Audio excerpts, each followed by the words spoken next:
आप देख सकते हो चांदी का कलश लेके गरीब नवाज की बारगाह में जा रहे हैं हमारे खाना लोग माशाल्लाह।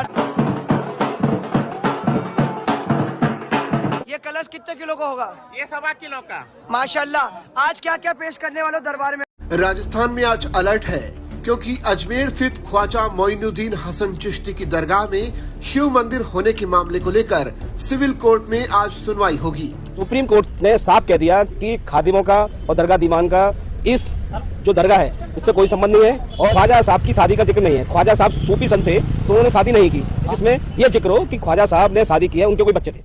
दोस्तों अब होगा विष्णु गुप्ता बर्बाद, आ गई अजमेर दरगाह केस की नई अपडेट। जी हाँ दोस्तों, आज मैं बात करूंगा अजमेर दरगाह को लेकर और विष्णु गुप्ता की गंदी हरकत को लेकर।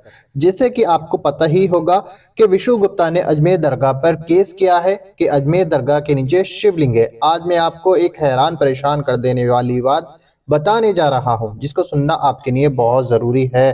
दोस्तों ये विष्णु गुप्ता अब फिर कोर्ट पहुंच चुका है और फिर गंदी हरकत करने वाला है। जी हाँ दोस्तों, आपको पता ही होगा हमारे देश के अंदर कुछ अनभक्त ऐसे हो गए हैं जिनको सिर्फ मस्जिद और दरगाह के नीचे शिवलिंग नजर आता है और नफरत फैलाने का काम करते रहते हैं। आज मैं आपको जो वीडियो दिखाने जा रहा हूँ वो देखकर आपको सब कुछ पूरी डिटेल के साथ पता चल जाएगा। मगर दोस्तों ये वीडियो दिखाने से पहले मेरी आपसे गुजारिश है, आज का मेरा ये वीडियो पूरा एंड तक जरूर देखना और अगर आप मेरे चैनल पर नए आए हो चैनल को जरूर सब्सक्राइब करना, साथ में इस वीडियो को ज्यादा से ज्यादा लोगों में शेयर जरूर करना। चलिए दोस्तों, पहले आप ये वीडियो देखिए फिर आकर मैं आपसे बात करता हूँ।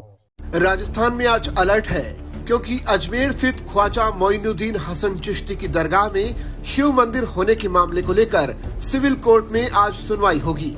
इसके एक दिन पहले गुरुवार को याचिकाकर्ता विष्णु गुप्ता ने न्यायिक मजिस्ट्रेट के सामने प्रार्थना पत्र प्रस्तुत कर कहा कि सुनवाई के दौरान न्यायालय परिसर में अनावश्यक भीड़ को एकत्र नहीं होने दिया जाए। उन्हें डर है कि उनके साथ अप्रिय घटना हो सकती है। उन्होंने प्रार्थना पत्र में कहा कि सुनवाई के दौरान केवल संबंधित व्यक्तियों को ही कोर्ट में एंट्री दी जाए। खास बात यह है कि विष्णु गुप्ता ने पिछले साल 27 नवंबर को याचिका दायर कर कहा था कि अजमेर दरगाह में पहले संकट मोचन शिव मंदिर था। न्यायालय ने याचिका स्वीकार करते हुए अल्पसंख्यक मंत्रालय, दरगाह कमेटी और पुरातत्व सर्वेक्षण विभाग को नोटिस भेजकर पक्ष रखने के लिए कहा था। अदालत में हिंदू सेवा के राष्ट्रीय अध्यक्ष और सरिता विहार के रहने वाले विष्णु गुप्ता ने वकील शशि रंजन कुमार सिंह के माध्यम से 26 सितंबर को याचिका दायर की थी। बता दें कि इस मामले पर पिछले साल नवंबर में सुनवाई हुई थी। अदालत ने 27 नवंबर की तारीख तय की थी। दरगाह में शिव मंदिर होने का दावा किया गया। बताया जा रहा है कि पिछली सुनवाई के दौरान सबूत के तौर पर एक खास किताब पेश की गई। किताब में दावा किया गया कि वहाँ एक हिंदू मंदिर था।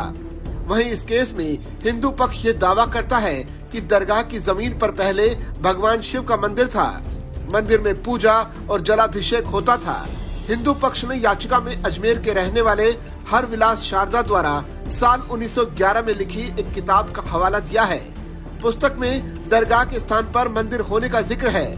दरगाह परिसर में मौजूद 75 फीट लंबे गुम्बद दरवाजे के निर्माण में मंदिर के मलबे के अंश भी मिलने का दावा किया गया है। वहीं तहखाने में गर्भगृह होने का प्रमाण मिलने की बात भी कही गई है। जी विष्णु भाई, किस तरह की अर्जी लगाई है आपने, किस तरह की जज को एप्लीकेशन होती है, क्या है? आज माननीय जिला जज साहब को, अजमेर जिला एंड सेशन जज साहब, हमने एक ज्ञापन सौंपा है।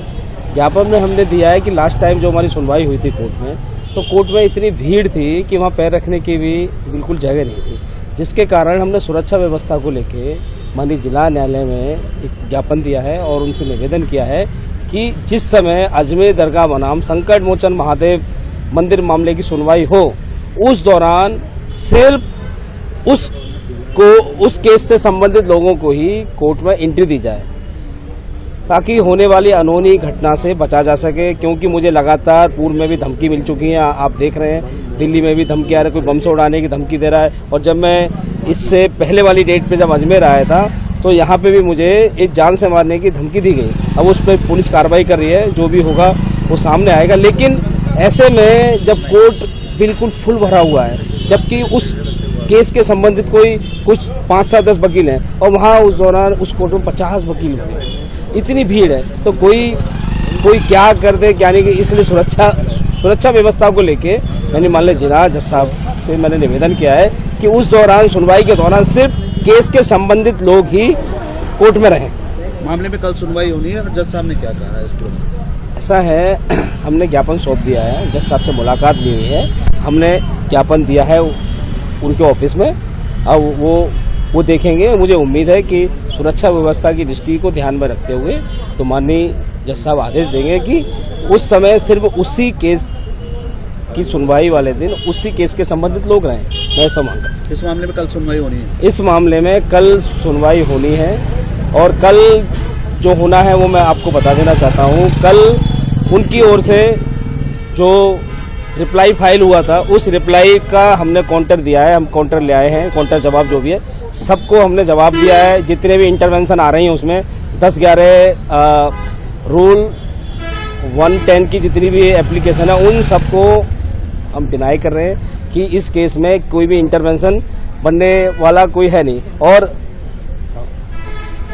दरगाह दीवान ने जो 110 की एप्लीकेशन लगाई उसका भी हमने जवाब बनाया है। और सुप्रीम कोर्ट का एक जजमेंट भी है जो आपने सुना होगा कि दरगाह दीवान और खादिम अजमेर दरगाह एक्ट के खिलाफ उन्होंने जयपुर में अपील की थी। जयपुर से वो लोग केस जीत गए थे, फिर सरकार सुप्रीम कोर्ट गई थी। सुप्रीम कोर्ट ने साफ कह दिया कि खादिमों का और दरगाह दीवान का इस जो दरगाह है इससे कोई संबंध नहीं है और ये जो दरगाह है सरकार के ही अंडर रहेगी। उसी हिसाब से ये एक्ट बनाया है और उसमें साफ तौर पे ये लिखा है, उसमें कहीं से भी ख्वाजा साहब की शादी का जिक्र नहीं है। ख्वाजा साहब सूफी संत थे तो उन्होंने शादी नहीं की। आज ये दावा करते हैं, ये बोलते हैं कि भाई ये हमारी पीढ़ी चली आ रही, ये हमारा दावेदार है चिश्तियों को, तो हम यही नकार रहे हैं। यदि आप इसमें पार्टी बनना चाहते हैं तो अपनी आप जितनी वंशावली पेश करें, हम यही कह रहे हैं वंशावली पेश करें क्या है। और हमारे पास ऐसे साक्ष्य कोई नहीं है जिसमें ये जिक्र हो कि ख्वाजा साहब ने शादी की है, उनके कोई बच्चे थे। आज हमने ज्ञापन दिया सुरक्षा व्यवस्था को लेके, क्योंकि मुझे लगातार धमकियां मिल रही थी, उसकी शिकायत भी पुलिस में की है। लास्ट टाइम भी जब मैं अजमेर आया था तभी भी धमकी दी गई, कोई बम से उड़ाने की धमकी दे रहा है, कोई केस वापस नहीं लेने पे जान से मारने की धमकी दे रहा है। धमकी देने वाले वही लोग हैं जो नहीं चाहते कि अजमेर दरगाह की सच्चाई सारी दुनिया के सामने आए, क्योंकि वो संकट मोचन महादेव मंदिर है। और आप सीधे ही समझोगे कि कौन लोग नहीं चाहता है, कौन लोग नहीं चाहते कि ये दरगाह कमेटी, खादिम, दीवान, ये सब लगातार मेरे खिलाफ लगातार बयानबाजी चल रही है।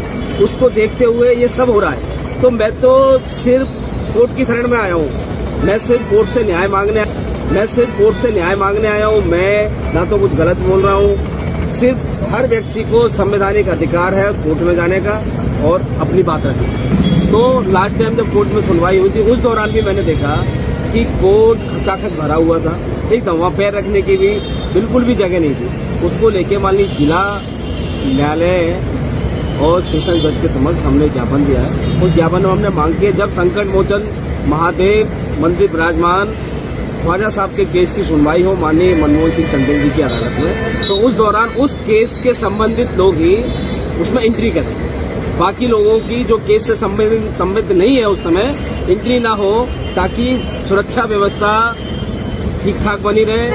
और मुझे जो लगातार अप्रिय घटना होने का डर सता रहा है, डर लग रहा है, वो दूर हो जाए।